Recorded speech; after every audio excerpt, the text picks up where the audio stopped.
What if the part of yourself you've been avoiding holds the key to your freedom? Not the polished, Instagram-worthy version, but the part you've hidden, even from yourself. I have witnessed this pattern ripple through lives, in my clients, in my colleagues, in my own ketamine journeys. We spend so much energy chasing the light, craving the high points, trying to stay positive as if one side of the coin is worthy of our attention. For others, the escape takes the form of the grind, or locked-in mentality, a relentless forward march that leaves no room to feel. It's a trance of productivity, often inherited from cultural ideas or familial scripts, a rhythm we never choose but learn to obey. And yet, there comes a quiet moment when the heart wonders, is this truly mine, or am I carrying the momentum of a generation? Carl Jung spoke of these hidden parts of our shadow, the unacknowledged self, woven from all we have turned away from. They are the facets of being that could not find safe harbor within the people, the culture, the system that shaped us, the emotions we silenced, the truths we dimmed, the gestures and instincts that felt unwelcome under another's gaze. Here, in the shadows, lies not only our tender wounds, our perceived flaws and insecurities, but also the luminous seeds of forgotten talents, once beloved passions, and quiet strengths we left by the roadsides to belong. In the realm of psychedelic work, especially with ketamine, the shadow is no mistake.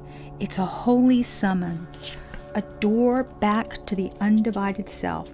When we avert our eyes, the journey feels thin, as though we were circling the edge of truth, whispering, why is this not working?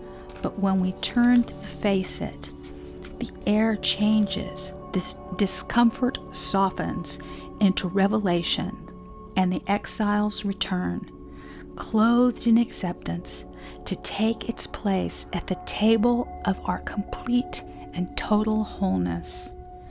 I remember one client, I'll call her Elle. She came to ketamine hoping to escape anxiety, to feel only joy. But in her third session, an old memory surfaced, a shadowed fragment from a time of harsh treatment in her childhood. It could have been a parent's harsh word, the cold withdrawal of a church elder, the cruel laughter of a classmate. She never said which, and she didn't have to. What mattered was how it lived in her body, the ache like a stone in the pit of her stomach, the way fear tightened her chest, the flush of shame rising like heat to her face. Tears came quickly now, which in past sessions they had been hidden deeply. Ketamine has a way of parting this curtain between our conscious mind and those long-kept rooms, not inventing false memories, but revealing what has always been there, waiting quietly in the dark.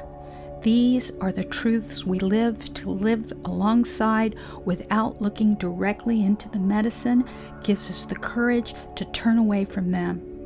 She wanted to push it away, to close the door again. Instead, we stayed with it, breathing, grounding, allowing the tides to move through. In that presence, the memory shifted from a weight to a teacher, becoming a key to the forgiveness she has been chasing for years. She did not leave that session glowing. She left it lighter, as though she had set down something she had carried across a lifetime. Another client, S, found her shadow not in pain, but in the joy she had long denied herself. In her session, she saw herself painting in wild colors, the way she had as a child. She felt the laughter in her chest, the smell of the fresh paint, the freedom of no one watching. For years she had told herself art was frivolous, something she didn't have time for, yet here it was rising from the shadows, like a forgotten friend. This too was integrated, welcomed back into the beauty we once set aside.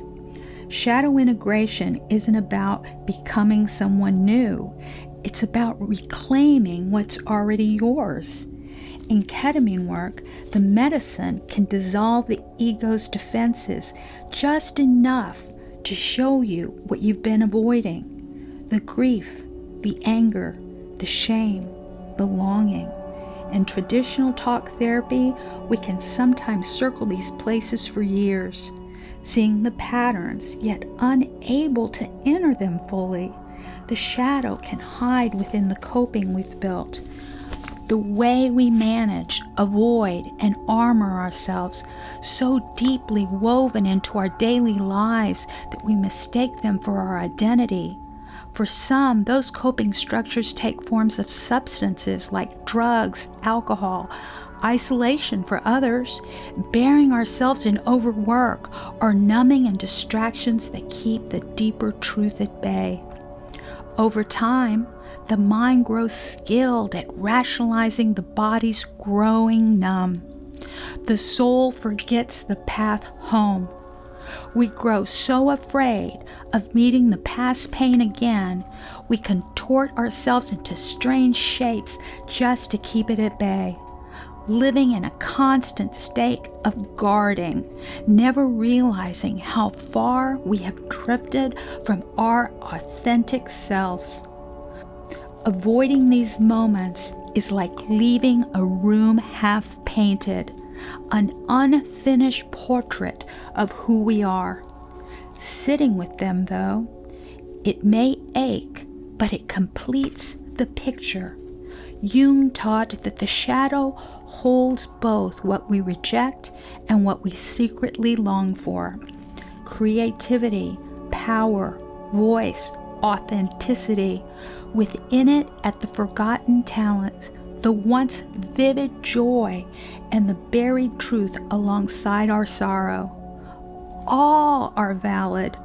All are worthy of exploration, acceptance, and understanding. In ketamine journeys, the medicine offers not just a glimpse, but a pathway, a luminous thread, leading us back to the self we thought we lost. Without integration, insight fades like dreams on waking. With it, they becoming living truths, woven into the way we move through the world. Instead of a rigid list, let these be invitations you return to with curiosity, not with obligation. In ketamine journeys, what arises isn't always the archetypal shadow image. Sometimes it's a surreal collage, buildings rising and falling, fragments of the day replaying themselves. In my own session, I have seen endless rows of houses, a mirror of my own current uncertainty about home. For others, it may be a vision of tasks waiting to be done, the hum of work problems, or the endless to-do list that follows them even in altered states. This too is telling. Perhaps it shows how much our inner landscape is occupied by doing rather than being, by solving rather than feeling. And then there are times when a shadow image arrives, not always as a replay of events, but as a sensation, a scene, or a relationship that carries the same emotional weight. When this happens, feel where it lives in the body. Offer it safety. Light a candle. Wrap yourself in something warm. Let your hands rest on a grounding object. Ask it gently what it needs from you. See if it holds a gift, a truth, a strength, a lost part of you. And when you are ready, share that insight in a trusted space. Integration is not a single visit, but a return path. walked many times until the sharp edges soften and the story becomes part of your wholeness. Integration ripples into daily life in ways both subtle and profound. You might find yourself pausing before reacting, hearing your own voice more clearly, or feeling a quiet confidence in places where you once felt small. The old triggers lose their sharpness, and what once felt like survival begins to feel like living. The change is not in becoming someone else, but in becoming fully yourself. If you feel the calling, take a moment now. Close your eyes, soften your breath, and notice what images, what sensations, what memories stir at the edge as you listen. You don't need to name it yet. Just let it know you see it and that you will return. Your shadow isn't your enemy. It's part of you that's been waiting at the edge of the firelight, hoping you'd notice. In ketamine therapy, these moments are gifts, not because they're easy, but because they're real. They are not the scripted steps of a self-help program, not the polished mantra of an influencer urging you towards a single version of success. They are the raw, unrepeatable threads of your own story, woven uniquely by your hands. Your pathway will not look like anyone else's, and that is the quiet proof that you are healing. The willingness to inhabit your own skin, to walk your own strange and sacred road without needing it to resemble another's. The light is only whole when it shines on everything, including the way it falls, singular and unplanned across the landscape of your life. If this resonates, explore your own shadow with curiosity, not to fix yourself, but to meet yourself, to walk towards the parts of you that have been waiting patiently. And if you want more guidance for your ketamine journey, you'll find it here. This is the work that lasts beyond the session, and I will be here when you return, holding space for the next step of you becoming. It is my honor to walk alongside you in this sacred work, to offer the gentle strength that believes in your growth, even when it asks for courage. You can do this, and I will be here, like a warm and watchful elder, by the fire, ready to receive the stories you bring back from your journey. Thank you for joining me. Let me know if you'd like to hear more videos like these.